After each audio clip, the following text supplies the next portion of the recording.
11:11 na ng gabi. Park muna tayo dyan as instructed. Tapos pupunta na tayo doon sa birthing unit. Masakit na ba dyan yan, ha? I-relax lang, ha? Kayo update na pa yan. Okay, internet diba? Ayan, nandito na kami sa birthing unit. May dala akong Bible tsaka yung aking mga regalo sa akin. Meron din akong holy oil galing sa Jerusalem. Yun yung aming room. Pero wala pa naman akong nararamdaman. Ayan. Ano oras na ba?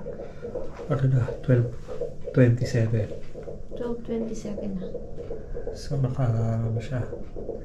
Ang tawag dyan? Naka-monitor pa lang. Oo. Pero na-injikan, ano ba ito? Catheter ba tawag dito? Hindi. Sa kamay? Ano lang yan? Fluid lang. Hindi yung in-inject sa akin sa kamay. Parang daanan daw yun ng dugo, ng ganito. Catheter, no? Ganun. Oo. So, mamaya uli. Mamaya ulit.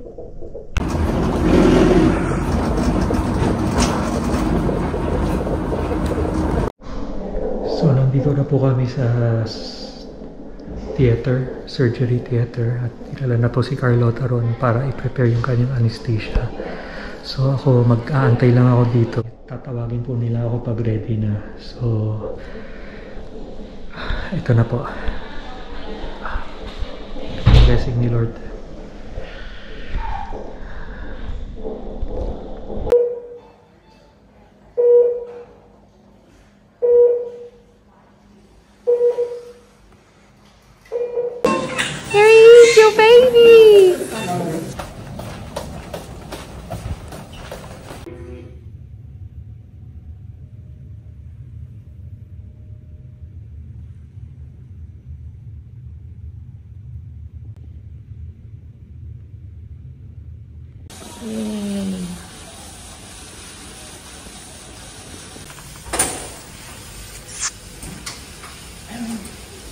Ayan, day 2 na namin dito sa ospital. Nakagraduate na kami sa ICU. Nakaalis na kami. Nilipat na nila kami dito sa maternity ward. Anong oras na ba? 12:30. So, kanina umaga, natapos ko na alas 5 ng umaga. Natapos ko na yung magnesium drip.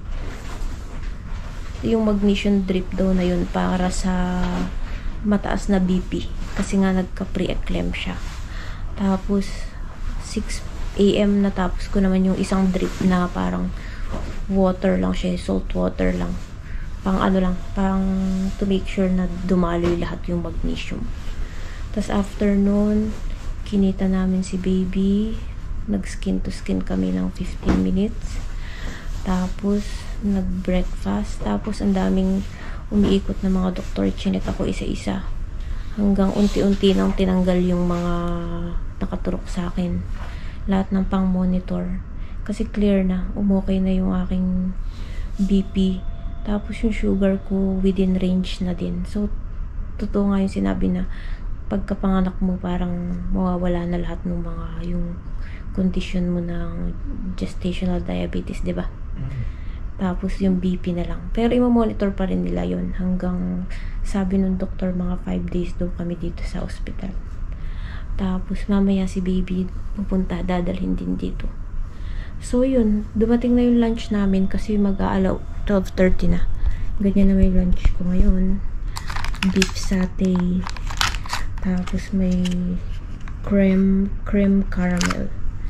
Tapos juice. Kailangan ko rin uminom ng maraming tubig. Kasi susukati nila yung wiwi ko kasi pagka okay na, tatanggalin na nila tong huling nakapalasak sa akin na to. So, yun lang. Mamaya ulit update namin kayo. Yun yung food. Sa akin, satay. Akala ko satay beef. Okay na may noodle. Gulay, kidale, sushi, at saka, ano yan? Teriyaki chicken. That's it. Ayan, day 3 na namin, day 2. Naligo na ako. Pero mabilisan lang naligo para lang guminhawa yung pakiramdam. Tapos ngayon bibisitahin naman namin si baby. 2:30 na ng hapon. Ngayong araw, ang daming pumunta ulit. Parang usual na umaga nung nakaraan. Puntahan ka ng doktor, pinuntahan ako ng physio, in-explain niya. Tapos, sino pa ba? May kumuha ulit ng dugo, pathology. Tapos, yung midwife. Continuous silang nagbibigay ng gamot na Panadol. Tapos yung physio, in-explain niya yung mga kailangan kong gawin sa yung pagtinanggal yung catheter at saka yung sa bowel nga. Tapos yung doktor, chinek niya lahat, mga reflex, yung sugat, yung plano namin kung mag-extend pa kami dito, ganun. Tapos yung midwife, continue silang regular na nag-check ng BP ko tsaka ng temperature at may isa pa heart rate yata. So ganun yung usual na umaga, ang busy. Ang daming pumupunta. Nakaupo na nga lang ako dito, tapos dating na lang sila ng dating. Tapos parang matatapos yung mga nag-iikot ng mga 11 o'clock. Tapos lunch na. Yung lunch, libre yung breakfast, lunch, dinner, tsaka mga snacks. Sa akin, Kidale, bumibili siya sa labas. Pero, minsan ang laki rin ng serving ng food.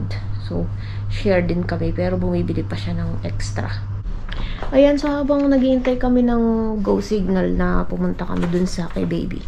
Kwentuhan ko na lang kayo nung nangyari sa aming day 2. So, yung day 2, sa ICU ako natulog. Day 1 pala yun, no? Sa ICU ako natulog nung pagkatapos ng operation.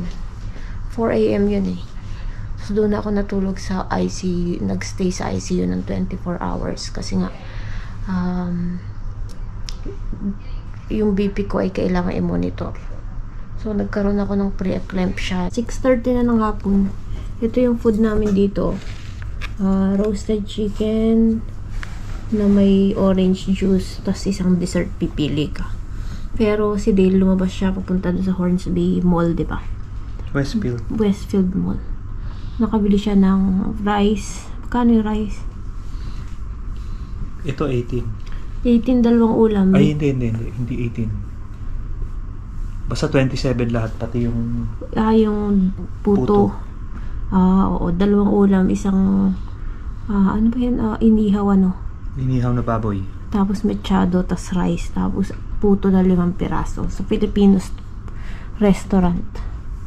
Ayan, so kain na kami. Ayan, good morning. Day ano na ba tayo? Day 3 o day 4? Day 4 na namin. Thursday ngayon.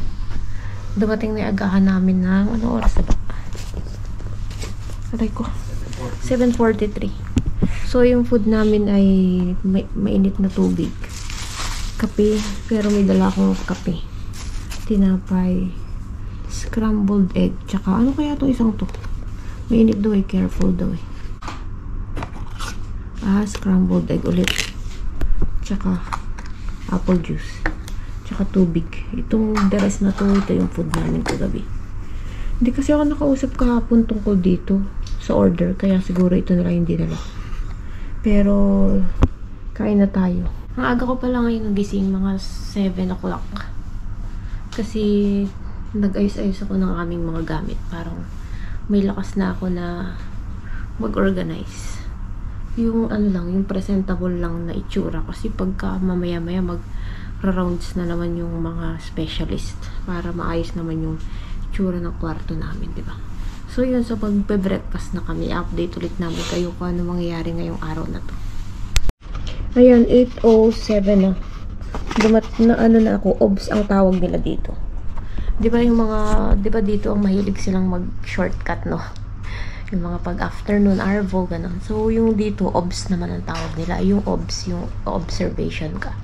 So, sa OBS, check nila yung temperature mo, check nila yung BP mo, check nila yung heart rate.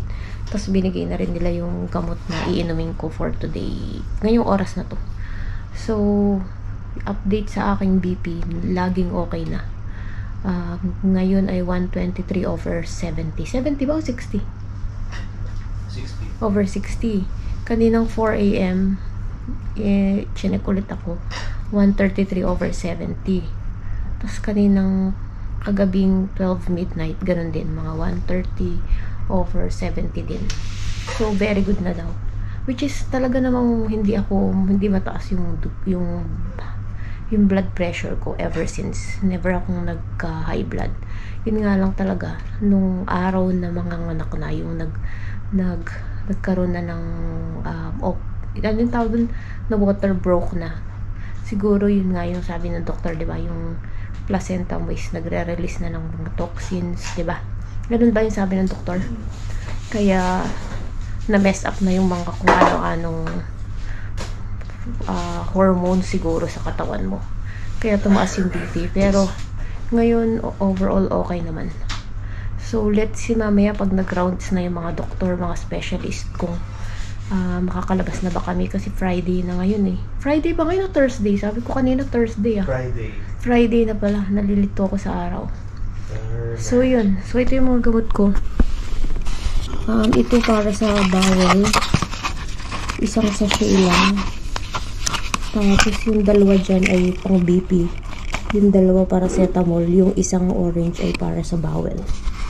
So, yung paracetamol every 8 hours. Yung pang BP yata every... Naku, hindi ko maalala yung BP. Ganun. So, yun yung update namin ngayong umaga pa lang. Ngayong day 4 namin. Ayan, paalis na kami.